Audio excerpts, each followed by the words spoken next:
Welcome, Monica, to the podcast. Thank you so much for having me. I'm so excited to be here. I'm so excited to have you. I just finished your book. This is going to be such a great topic for so many people. Your book is called Your Pain Has a Name. So many of us, because there wasn't a name in the past. Why did you decide to write this book and title it Your Pain Has a Name? Such a good question.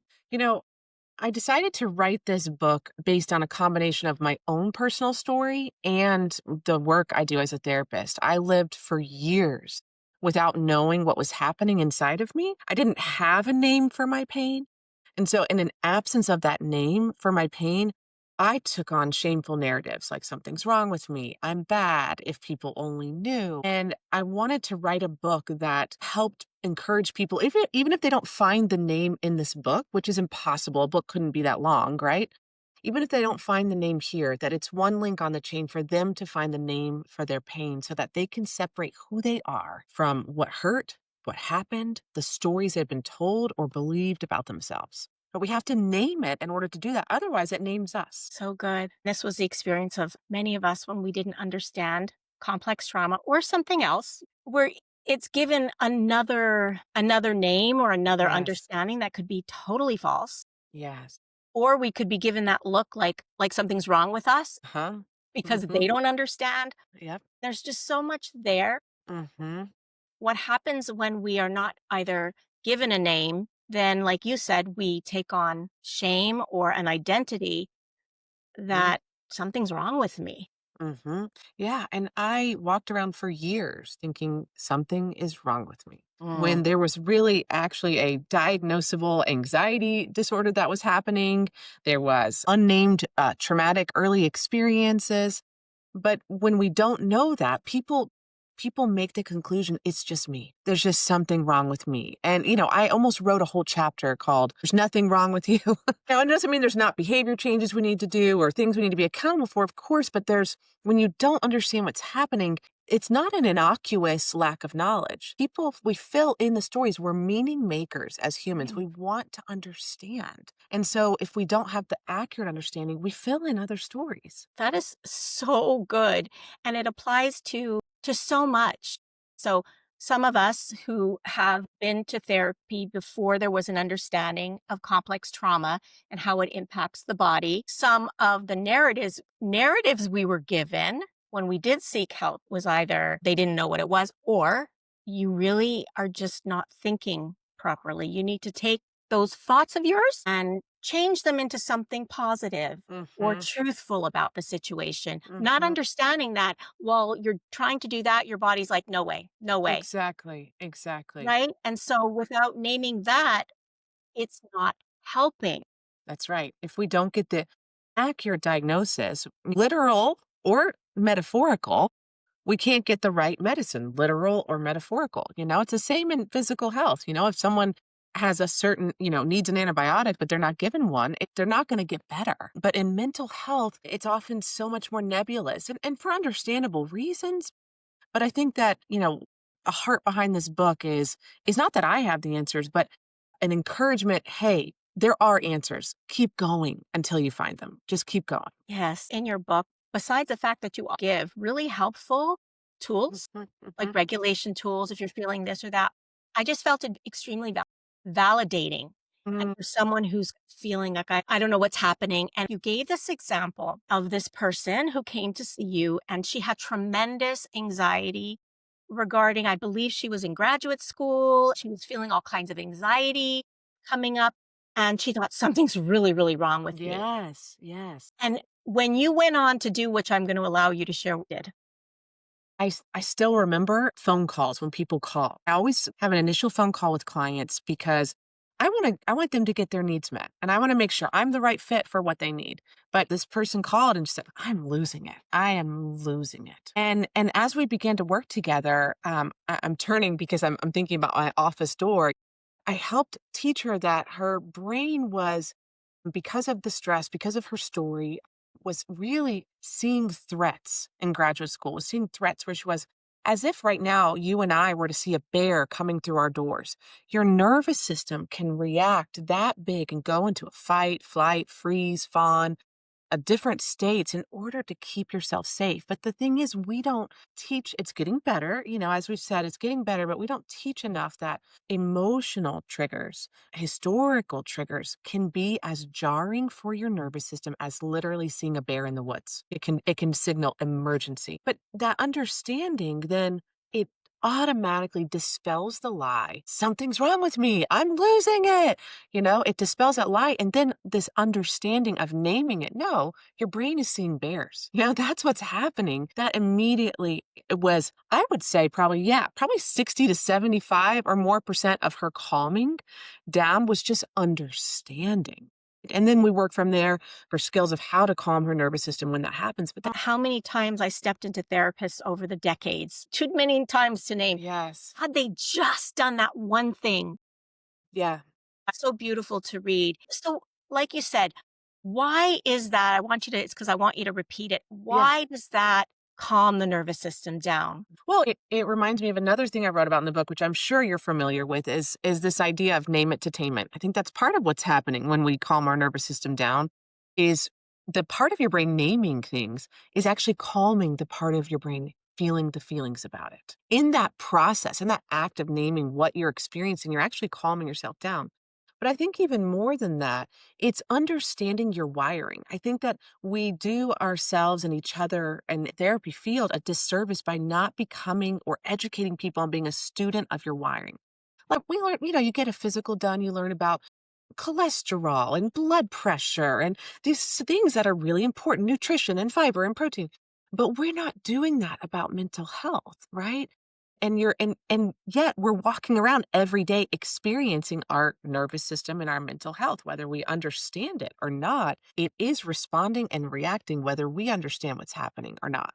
And I think just equipping her and equipping other clients to understand what's happening is more than half the work to be done. And I believe that work is really a practice more than a destination, but that understanding goes so far. Oh, yeah. That's all I talked about for years Yeah.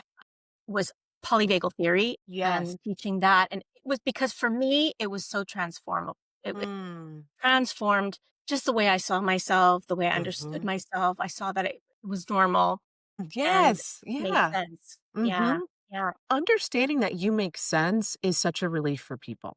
It really is.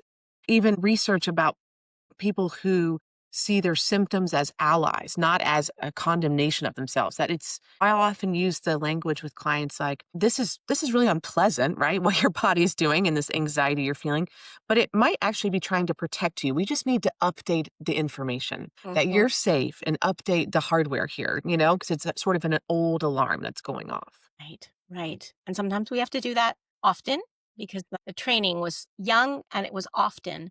For me, Yes. the starting point is really knowing that we make sense and naming it properly is Yes. really incredible. Important and I think so many of us go so long without names for what we're actually experiencing. Yeah. So, is that a really important part? I would Mhm. think it is of Yeah. your therapy, the work that you do with people. Yeah, it absolutely is. I feel like I'm in the business of people learning to listen to themselves, to understand themselves, because you can't name something if you've never learned to listen to yourself, which many people are we're not given that space or model or care. And then helping people name and understand what's going on. I really believe in a more collaborative model of therapy. I don't just sit there and not say a word. Get it as, we're a team. We're looking at what you're experiencing together. Which is so nice because part of that also is feeling alone, and that's Yes, frightening, and just it you sitting is. down with Mhm, them and looking at it together mhm. is great. One of the things you mentioned that really struck me because been there, done that, I shouldn't say done that, hope I didn't do that, but I may have done it Right. to other people, but been there, is when you have shared things and it is dismissed, and we're talking about sometimes in professional, like you go for help, it could be professional. You also talked about sometimes in faith communities that you go and it could be spiritualized or Mhm, just dismissed or seen mhm. as something else. Yes, and I would say I wrote a whole chapter about dismissal, which sounds, I don't know, maybe could sound interesting to do, but It is the chapter I hear about the most. Isn't that interesting? Because so many people have had an experience of their pain or their story minimized, Mhm. dismissed, invalidated, spiritually bypassed, or even gaslit, right? I experienced that for sure. I tell a story in that chapter about going to see a pastor in college, and my sweet, loving roommate was the only person I told about these scary thoughts and anxiety I was having. And she took me to the place that she thought was trustable, right? To this pastor, which is where a lot of people go first. They go to faith leaders first. And we drove all the way to his place and we were sitting there. And I still remember it felt like he was sitting above us, you know? And I don't know if he actually was that much taller than us, but that was the emotional sense speaking down to us because his tone was so dismissing. We went there. I was probably turning red. I was so embarrassed and humiliated, but I knew I needed help. I was not okay internally. And my friend wanted to get me help, and which was so, she modeled, I think, a good model, which is, I don't know what's wrong, but I'll help you find help. And he just gave us a sermon. He just rattled off all his things and he looked very self-satisfied. And he sent us on our way. He didn't once, "Are you okay? This is hard. Do you need a therapist or a psychiatrist? Should we call your parents?" Like nothing, nothing that was helpful. And unfortunately, you and I know that that is not a unique situation, whether it's in a faith community or a doctor's office or even a therapist's office, right? Yeah. That people get dismissed and invalidated and sort of pushed along very often, too often. Yeah. And in spiritual settings, the experience of mental health might have been looked more down upon in the Yeah. past, even going to therapists that were not trauma informed. What ends up happening is that you go there seeking help, hopeful, and you Yes. leave feeling Hmm. just so much Worse. worse. One of the most vulnerable things you can feel is in need of help and reaching out to get it. Whatever the environment, it is such a vulnerable place, and we've been there and we know how vulnerable it is. And to have your hopes dashed is really um is so hurtful. And I think that's one of the things I try to write about and try to model, hopefully, is a humility in helping professions. Like when someone comes into my office, I don't assume I know the answer, but I'm not going to leave them alone to find it. Sometimes or often I'll refer out. I think you need to see a doctor. I think you need to have some psychological testing. I think maybe you need some EMDR to see a different therapist, that I will refer out to things that I'm not practicing in to help them, because I think that's one of the ways we fail each other is we think we have to fix it or know the answer, but we may not have the answer, but they still deserve to find it. Absolutely. You talked about something else in the book. You Mhm. mentioned it, and it stuck out to me because I see this too, where we'll often see in different places, social media, where they're offering trauma healing with the step 1, 2, 3, or take this Yes. course or take this Yes. program Oh my and you'll gosh. be healed. And I'm like, oh, That that's is really hard. hard. I have such big feelings about that. That is because who is going to be attracted to those oversimplifications are hurting people. Yes, vulnerable people. Right, exactly. And when those easy steps predictably fail, then the person is going to perhaps conclude, oh, it's just me and there's no help for me. When maybe it was an oversimplification. Like nothing is that simple. There is really, I believe, no final destination in this kind of work. It's a continual practice. But that doesn't sell. Like that's not shiny. That's not a 1, 2, 3 step, but that's more real and a more realistic model of healing work. Another part that I remember you sharing about was Mhm, someone came to see you. I don't know if they were a new mom, but they said, I have a problem. I'm always agitated. And you said, actually, and mhm, went over what they're dealing with, help them to see it. mhm, It really maybe what they're dealing with is overwhelm. I mhm. thought, wow, Yeah. like helping them label it properly. And that's such the heart of the book is learning to label things properly.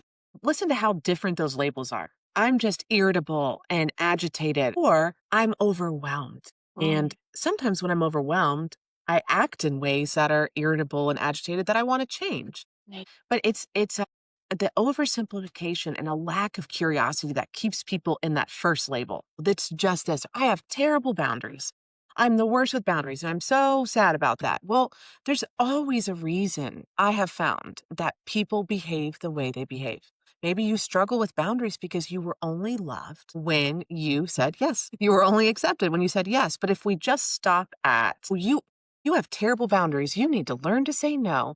That's not actually helpful. That naming your pain is really the why, what we have believed, how we've been conditioned over our lives to really be struggling with what we're struggling with today. There's always a story, and we all make sense. We just have to find it.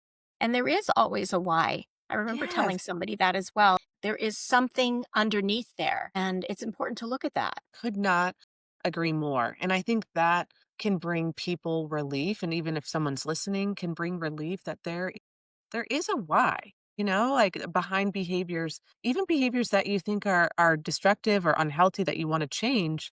Understanding that why is really a part of opening that door to healing and to change instead of just beating yourself up for, doing something again that you didn't want to do. It's Yeah. making me think of even like someone who has, let's say, ADHD, Hmm. or someone who maybe struggles with dissociation or something. And if you just focus on, oh my gosh, I can't focus, Right. and you don't look at what's happening underneath and the full picture, and Yes. have compassion that this makes sense. This is what's happening in your biology. Without that, you're turning on yourself. And that's why therapy can be so helpful. Yes, yes, absolutely. I couldn't agree more. And yeah, and I think that sometimes unfortunately it takes a few tries to get to that why, right? To understand that why. But I think we can use all different tools to get there. Therapy, books, podcasts, that we have these light bulb moments where we see ourselves and we see our story and we understand it maybe for the first time. Okay, maybe I do make sense even though I didn't know that I did. I feel you have to Mhm. go through a Mhm. few therapists to find the right one that will do this kind of work, help you Mhm. discover together the proper understanding of what's happening. I couldn't agree more. And when I'm talking to a potential new client or to clients in general or people about therapy, I like to remind them that it's a consumer model, that you are picking a therapist that works for you. And people become overly loyal to a therapist, and Mhm. that's not healthy. That's not how it should be. But it should work for you. And if a therapist doesn't work for you, then you have every right, and it's actually very important that you change. And a therapist who's doing their own work will welcome that and will support you in that. If you were brought up with not being in touch with your feelings, then how are you going to have the antennas to, oh, this is a good fitter? So Yes. you really have to pay attention to, am I feeling like this person is listening to me? What would you say when you're Ugh, searching for a therapist? yeah, it's such an important question. I think it's very layered, but I think I agree with everything you're saying. I think that you're looking at the heart of it. A therapeutic relationship is actually a relationship. And what we know from research is that regardless of modality, therapy modality, the relationship is an indicator of a positive outcome. And I think that's because you feel safe. When you feel emotionally safe with someone, you're able to be in the correct space to do therapeutic work. But so often we don't know what that feels like. So that can be really tricky. But I think that if a therapist is doing their own work, they should be able to be helpful in making a safe environment. But I would really encourage anyone listening, if the therapist doesn't feel right to you, it's not right. Like that's the indicator on light on the dashboard. If it doesn't feel right, you don't feel safe, it feels like condescending or unhelpful, it would be a very healthy move for you to say, I'm going to keep looking. It's not personal. That's good advice. See, in the Mhm. past, I would have just pushed through, which I would Yeah. never do today. Therapists are, it used to be the kind of field where, to be honest, I never wanted to bring up what I did at the park or at a party or whatever because people are so weirded out. Now I feel like we've swung the other way where everybody's a therapist and everybody wants to talk about it. And it's almost over idealized, but it's important to remember therapists, as you said, are limited. They're human. They may not have all the information or they just may not have the training that you need for what's going on for you. Really good. Yeah. Okay. Is there anything else you feel you'd like Mhm. to share before we close? Mhm. Um, I would just like to encourage anybody listening that they're not alone if they've struggled and not understood what's going on. I think both you and I have experienced that in our own ways over the years. You go to see someone for help and you don't know what's going on. That is you're not alone in that. And just to encourage you to keep going, right? Whether that's books, podcasts. I know that therapy can be expensive, so I acknowledge that, but to keep going that there you do make sense as we've said is a name for what you're experiencing. And finding that is often the first step to feeling more like yourself and understanding what you need. So, just for the person listening who may feel discouraged, just that I've been there, but to keep going. I love hearing Hmm. you're a therapist, a Yeah. practicing, I think you said 15 years now. Yeah. I'm a Well therapist, over. Hmm. and you have experienced Hmm. issues with mental health. And so you've been there. When you know that the therapist really gets it, Yeah. you Hmm. can hear better. Yeah. Thank you so much, Monica, for being here. You're welcome. Thank you so much for having me. Pleasure.